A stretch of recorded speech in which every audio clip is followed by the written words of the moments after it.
ਅੱਜ DGISPR ਦੀ press conference ਜਿਹੜਾ ਦੇਖਦੇ ਦੇਖਦੇ ਮੇਰੇ ਦਿਲ 'ਚ ਚੀਜ਼ ਆਈ। ਮੈਂ ਸੋਚਿਆ ਯਾਰ ਕਿ ਜੇ ਫੌਜ ਪਾਕਿਸਤਾਨ 'ਚ ਨਾ ਹੁੰਦੀ ਤੇ ਜਾਤੀ ਉਮਰਾ ਇੱਕ ਵੱਖਰੀ ਸਟੇਟ ਬਣੀ ਹੁੰਦੀ, ਭੁੱਟੋ ਇੱਕ ਵੱਖਰੀ ਸਟੇਟ ਬਣੀ ਹੁੰਦੀ ਤੇ ਆ KP ਕੇ ਖੈਬਰ ਪਖਤੂਨਖਵਾ ਇੱਕ ਵੱਖਰੀ ਸਟੇਟ ਬਣੀ ਹੁੰਦੀ ਤੇ ਬਲੋਚਿਸਤਾਨ ਇੱਕ ਵੱਖਰੀ ਸਟੇਟ ਬਣੀ ਹੁੰਦੀ। ਜਾਂ ਤਾਂ ਨਹੀਂ ਐਵੇਂ ਹੈਗਾ ਤਾਂ ਮੈਨੂੰ ਦੱਸੋ। ਇਹ ਤਾਂ ਸ਼ੁਕਰ ਕਰੋ ਇਹ ਕਹਿੰਦੇ ਜੀ ਫੌਜ ਨੂੰ ਚਾਹੀਦਾ ਕਿ ਸਿਆਸਤ 'ਚ ਮੁਦਾਖਲਤ ਨਾ ਕਰੇ। ਜੇ ਫੌਜ ਦੀ ਸਿਆਸਤ 'ਚ ਮੁਦਾਖਲਤ ਨਾ ਹੁੰਦੀ ਤੇ ਸਾਰੀਆਂ ਸਟੇਟਾਂ ਅਲੱਗ-ਅਲੱਗ ਬਣੀਆਂ ਹੁੰਦੀਆਂ। ਜੋੜ ਕੇ ਰੱਖਿਆ ਹੋਇਆ ਇਹਨਾਂ ਨੂੰ, ਥਾਂ ਸਿਰ ਰੱਖਿਆ।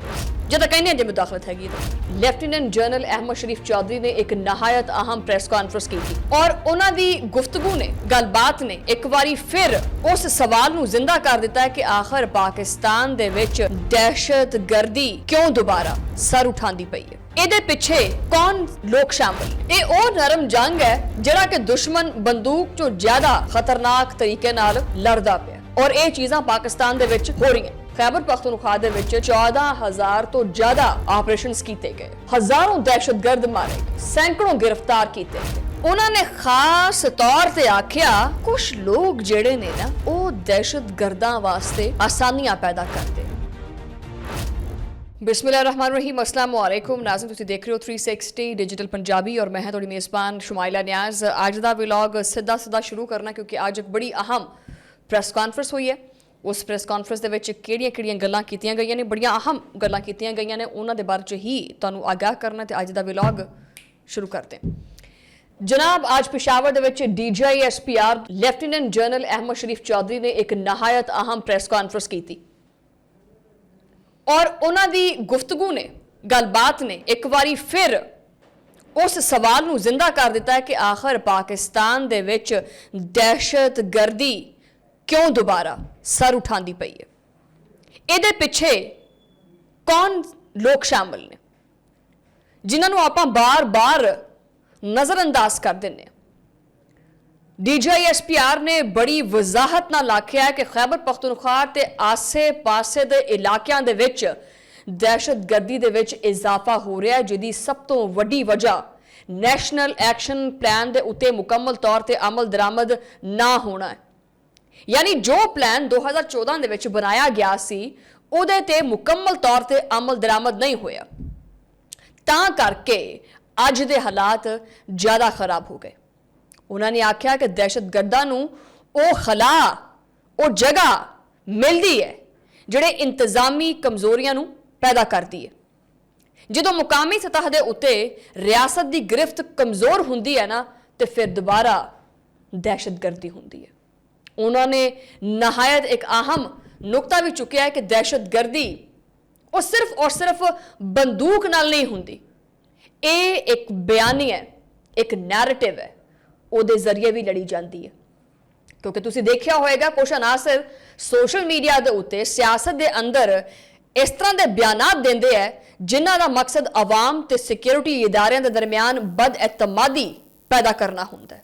ਇਹ ਉਹ ਨਰਮ ਜੰਗ ਹੈ ਜਿਹੜਾ ਕਿ ਦੁਸ਼ਮਣ ਬੰਦੂਕ ਤੋਂ ਜ਼ਿਆਦਾ ਖਤਰਨਾਕ ਤਰੀਕੇ ਨਾਲ ਲੜਦਾ ਪਿਆ ਔਰ ਇਹ ਚੀਜ਼ਾਂ ਪਾਕਿਸਤਾਨ ਦੇ ਵਿੱਚ ਹੋ ਰਹੀਆਂ।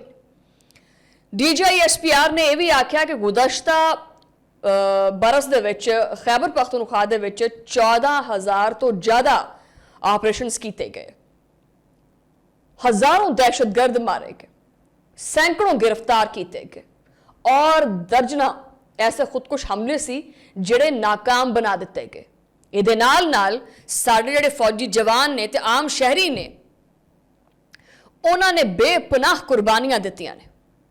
ਉਹਨਾਂ ਨੇ ਇਸ ਚੀਜ਼ ਦਾ ਇਤਰਾਫ ਕੀਤਾ ਕਿ ਇੱਕ ਮੁਸਲਸਲ ਜੰਗ ਹੈ ਔਰ ਜਦੋਂ ਤੱਕ ਅੰਦਰੂਨੀ ਸਹੂਲਤਕਾਰ ਖਤਮ ਨਹੀਂ ਨਾ ਹੁੰਦੇ ਇਹ ਜੰਗ ਨਹੀਂ ਖਤਮ ਹੁੰਦੀ, ਕਿਉਂਕਿ ਅੰਦਰਲੇ ਖਾਤੇ ਸਹੂਲਤਕਾਰੀ ਚੱਲਦੀ ਪਈ ਹੈ। ਉਹਨਾਂ ਨੇ ਖਾਸ ਤੌਰ ਤੇ ਆਖਿਆ ਕਿ ਕੁਝ ਲੋਕ ਜਿਹੜੇ ਨੇ ਨਾ ਉਹ ਦਹਿਸ਼ਤਗਰਦਾਂ ਵਾਸਤੇ ਆਸਾਨੀਆਂ ਪੈਦਾ ਕਰਦੇ।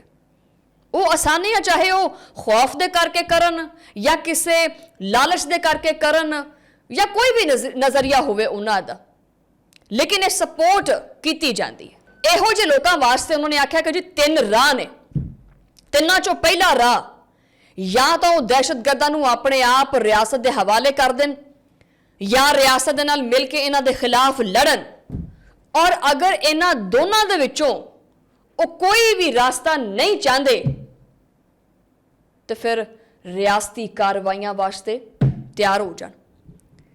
DGISPR ਨੇ ਅਫਗਾਨਿਸਤਾਨ ਦੇ ਕਿਰਦਾਰ ਦੇ ਉੱਤੇ ਖੁੱਲ੍ਹ ਕੇ ਗੱਲ ਕੀਤੀ। ਅੱਜ ਵੈਸੇ ਪੂਰੀ ਪ੍ਰੈਸ ਕਾਨਫਰੰਸ ਪਈ, ਤੁਸੀਂ ਦੇਖ ਸਕਦੇ ਹੋ।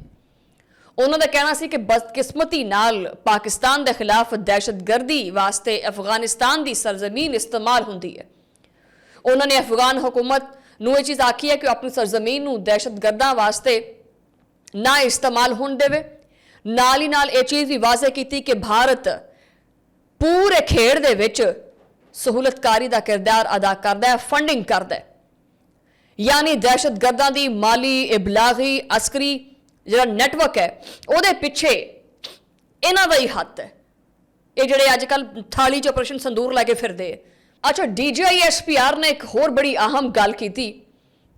ਉਹਨਾਂ ਨੇ ਆਖਿਆ ਕਿ ਫੌਜ ਜਿਹੜੀ ਹੈ ਉਹਨੂੰ ਸਿਆਸਤ ਤੋਂ ਦੂਰ ਰਹਿਣਾ ਚਾਹੀਦਾ ਹੈ ਔਰ ਇਹਨੂੰ ਹਰ ਹਾਲ ਦੇ ਵਿੱਚ ਗੈਰ ਸਿਆਸੀ ਇਦਾਰਾ ਸਮਝਿਆ ਜਾਣਾ ਚਾਹੀਦਾ।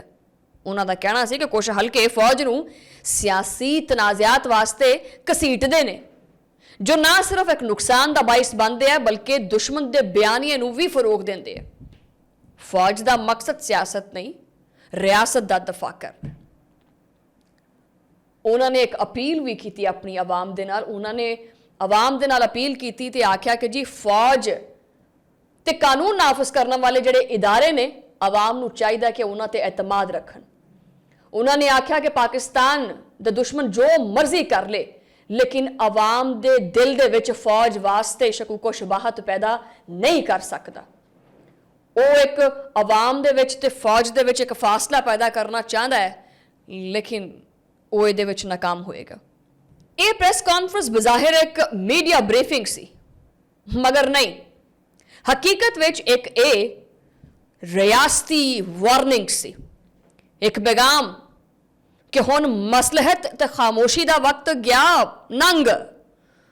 ਜੋ ਦਹਿਸ਼ਤਗਰਦੀ ਦੇ ਬਿਆਨੀਏ ਨੂੰ ਅੱਗੇ ਵਧਾਏਗਾ, ਸਮਝੋ ਉਹ ਦੁਸ਼ਮਣ ਦਾ ਸਾਥ ਦੇਗਾ, ਔਰ ਜੋ ਰਿਆਸਤ ਦੇ ਨਾਲ ਖੜੋਤਾ ਹੈ, ਸਮਝੋ ਕਿ ਉਹ ਫੌਜ ਦੇ ਨਾਲ ਤੇ ਕੌਮ ਦੋਨਾਂ ਦੇ ਤਹਫੁਜ਼ ਨਾਲ ਖੜਾ ਹੋਇਆ ਔਰ ਉਹਨੂੰ ਇਹ ਤਹਫੁਜ਼ ਹਾਸਿਲ ਵੀ ਹੋਏਗਾ। DGISPR ਦੀ ਗੁਫ਼ਤਗੂ ਦੇ ਵਿੱਚ ਇੱਕ ਵਾਰੀ ਫਿਰ ਇਹੀ ਪੈਗਾਮ ਬੜਾ ਵਾਜ਼ਿਹ ਤੇ ਨੁਮਾਇਆ ਸੀ, ਜੋ ਕਿ ਗੁਜ਼ਸ਼ਤਾ 2 ਦਹਾਈਆਂ ਤੋਂ ਪਾਕਿਸਤਾਨ ਦੀ ਸਿਕਿਉਰਿਟੀ ਪਾਲਿਸੀ ਦਾ ਮਰਕਜ਼ ਰਿਹਾ ਕਿ ਪਾਕਿਸਤਾਨ ਦਹਿਸ਼ਤਗਰਦੀ ਦੇ ਖਿਲਾਫ ਹੈ ਔਰ ਅਮਨ ਵਾਸਤੇ ਹਰ ਕੁਰਬਾਨੀ ਦੇਣ ਵਾਸਤੇ ਤਿਆਰ ਹੈ। ਲੇਕਿਨ ਸਵਾਲ ਇੱਥੇ ਇਹ ਵੀ ਹੈ ਕਿ ਕੀ ਬਾਕੀ ਇਦਾਰੇ ਇੰਨੀ ਹੀ ਸੰਜੀਦਗੀ ਨਾਲ ਨਜ਼ਰ ਆਉਂਦੇ ਨੇ ਜਿੰਨੀ ਸੰਜੀਦਗੀ ਜਿਹੜੀ ਹੈ ਫੌਜ ਦਿਖਾਉਂਦੀ ਪਈ ਹੈ? ਕਿ ਨੈਸ਼ਨਲ ਐਕਸ਼ਨ ਪਲਾਨ ਦੇ ਉੱਤੇ ਜਿਹੜੇ ਨਕਾਤ ਨੇ ਉਹਨਾਂ ਤੇ ਵਾਕਈ ਕੋਈ ਅਮਲ ਹੋ ਗਿਆ? ਉਹਨਾਂ ਦੇ ਉੱਤੇ ਵਾਕਈ ਕੋਈ ਅਮਲ ਹੋ ਰਿਹਾ? ਅਗਰ ਨਹੀਂ ਤੇ ਫਿਰ ਸਾਨੂੰ ਇਹ ਚੀਜ਼ ਸਮਝ ਲੈਣੀ ਚਾਹੀਦੀ ਹੈ ਕਿ ਦਹਿਸ਼ਤਗਰਦੀ ਮਹਿਜ਼ ਸਿਰਫ ਇੱਕ ਵਾਕਿਆ ਨਹੀਂ ਹੈਗਾ, ਬਲਕਿ ਇਹ ਇੱਕ ਅਮਲ ਹੈ। ਔਰ ਜਦੋਂ ਰਿਆਸਤ ਦੇ ਅੰਦਰ ਜਾਂ ਰਿਆਸਤ ਦੇ ਵਿੱਚੋਂ ਕਮਜ਼ੋਰੀ ਨਜ਼ਰ ਆਵੇ ਨਾ, ਤੇ ਦੁਸ਼ਮਣ ਹਮੇਸ਼ਾ ਉਸ ਕਮਜ਼ੋਰੀ ਨੂੰ ਤਾਕਤ ਦੇ ਵਿੱਚ ਬਦਲ ਦਿੰਦਾ ਹੈ। ਲਿਹਾਜ਼ਾ ਅੱਜ ਦੀ ਇਹ ਪ੍ਰੈਸ ਕਾਨਫਰੰਸ ਜਿਹੜੀ ਹੈ ਨਾ, ਉਹ ਸਭ ਤੋਂ ਵੱਡਾ ਇੱਕ ਪੈਗਾਮ, ਔਰ ਬਲਕਿ ਸਭ ਤੋਂ ਵੱਡਾ ਇਹ ਪੈਗਾਮ ਇਹਦੇ ਵਿੱਚ ਇਹ ਸੀ ਕਿ ਰਿਆਸਤ ਨੂੰ ਮਜ਼ਬੂਤ ਕਰਨ ਵਾਸਤੇ ਸਿਰਫ ਫੌਜ ਨਹੀਂ ਬਲਕਿ ਆਵਾਮ, ਹਕੂਮਤ ਤੇ ਮੀਡੀਆ, ਇਹਨਾਂ ਸਾਰਿਆਂ ਨੂੰ ਆਪਣਾ ਕਿਰਦਾਰ ਅਦਾ ਕਰਨਾ ਚਾਹੀਦਾ ਹੈ ਕਿ ਜੰਗ ਸਿਰਫ ਬੰਦੂਕ ਨਾਲ ਨਹੀਂ ਜਿੱਤੀ ਜਾ ਸਕਦੀ। ਇਹ ਜੰਗ ਇਤਮਾਦ, ਇਤਿਹਾਦ ਤੇ ਸੱਚਾਈ ਨਾਲ ਵੀ ਜਿੱਤੀ ਜਾਂਦੀ ਹੈ ਔਰ ਫੌਜ ਹਮੇਸ਼ਾ ਕੁਰਬਾਨੀਆਂ ਦਿੰਦੀ ਹੈ ਵਤਨ ਪਾਕਿਸਤਾਨ ਵਾਸਤੇ, ਦੀ ਸਲਾਮਤੀ ਵਾਸਤੇ। ਈਵਨ ਕਿ ਅੱਜ DGISPR ਸਾਹਿਬ ਪ੍ਰੈਸ ਕਾਨਫਰੰਸ ਕਰਦੇ ਹੋਏ ਆਪਣੇ ਸ਼ਹਾਦਾ ਦਾ ਜ਼ਿਕਰ ਕਰਦੇ ਹੋਏ ਥੋੜੇ ਆਪਦੀਦਾ ਵੀ ਹੋ ਗਏ। ਪਤਾ ਨਹੀਂ ਦੇਖਣ ਵਾਲਿਆਂ ਨੇ ਨੋਟਿਸ ਕੀਤਾ ਕਿ ਨਹੀਂ ਕੀਤਾ, ਉਹਨਾਂ ਦੀ ਆਵਾਜ਼ ਥੋੜੀ ਲੜਖੜਾ ਗਈ। ਦਰਦੇ ਦਿਲ ਰੱਖਣ ਵਾਲੇ ਫਿਰ ਲੋਕ ਇਹੋ ਜਿਹੇ ਹੁੰਦੇ ਆ। ਮੈਂ ਬਹਰਹਾਲ ਇਸ ਵਲੌਗ ਦੇ ਐਂਡ ਤੇ ਇੱਕ ਚੀਜ਼ ਇਹ ਲਾਜ਼ਮੀ ਕਹਾਂਗੀ ਕਿ ਫੌਜ ਦੇ ਉੱਤੇ ਤਨਕੀਦ ਕਰਨ ਵਾਲੇ ਜਿੰਨੇ ਵੀ ਲੋਕ ਨੇ ਨਾ, ਤੁਸੀਂ ਮੇਰੀ ਇਸ ਗੱਲ ਨਾਲ ਆਈ ਕੁਡ ਬੀ ਰੋਂਗ, ਮਤਲਬ ਗਲਤ ਹੈ ਜਾਂ ਸਹੀ ਹੈ, ਤੁਸੀਂ ਦੱਸ ਦਿਓ ਮੈਨੂੰ। ਫੌਜ ਦੇ ਉੱਤੇ ਤਨਕੀਦ ਤਾਂ ਬੜੀ ਕੀਤੀ ਜਾਂਦੀ ਹੈ, ਕਰ ਲਓ ਤਨਕੀਦ। ਅੱਜ DGISPR ਦੀ ਪ੍ਰੈਸ ਕਾਨਫਰੰਸ ਜਿਹੜਾ ਨਾ ਦੇਖਦੇ ਦੇਖਦੇ ਮੇਰੇ ਦਿਲ 'ਚ ਚੀਜ਼ ਆਈ। ਮੈਂ ਸੋਚਿਆ ਯਾਰ ਕਿ ਜੇ ਫੌਜ ਪਾਕਿਸਤਾਨ 'ਚ ਨਾ ਹੁੰਦੀ ਤੇ ਜਾਤੀ ਉਮਰਾ ਇੱਕ ਵੱਖਰੀ ਸਟੇਟ ਬਣੀ ਹੁੰਦੀ, ਭੁੱਟੋ ਇੱਕ ਵੱਖਰੀ ਸਟੇਟ ਬਣੀ ਹੁੰਦੀ, ਤੇ ਆ KP ਕੇ ਖੈਬਰ ਪਖਤੂਨਖਵਾ ਇੱਕ ਵੱਖਰੀ ਸਟੇਟ ਬਣੀ ਹੁੰਦੀ, ਤੇ ਬਲੋਚਿਸਤਾਨ ਇੱਕ ਵੱਖਰੀ ਸਟੇਟ ਬਣੀ ਹੁੰਦੀ। ਜਾਂ ਤਾਂ ਨਹੀਂ ਐਵੇਂ ਹੈਗਾ ਤਾਂ ਮੈਨੂੰ ਦੱਸੋ। ਇਹ ਤਾਂ ਸ਼ੁਕਰ ਕਰੋ, ਇਹ ਕਹਿੰਦੇ ਜੀ ਫੌਜ ਨੂੰ ਚਾਹੀਦਾ ਕਿ ਸਿਆਸਤ 'ਚ ਮੁਦਾਖਲਤ ਨਾ ਕਰੇ। ਜੇ ਫੌਜ ਦੀ ਸਿਆਸਤ 'ਚ ਮੁਦਾਖਲਤ ਨਾ ਹੁੰਦੀ ਤੇ ਸਾਰੀਆਂ ਸਟੇਟਾਂ ਅਲੱਗ-ਅਲੱਗ ਬਣੀਆਂ ਹੁੰਦੀਆਂ।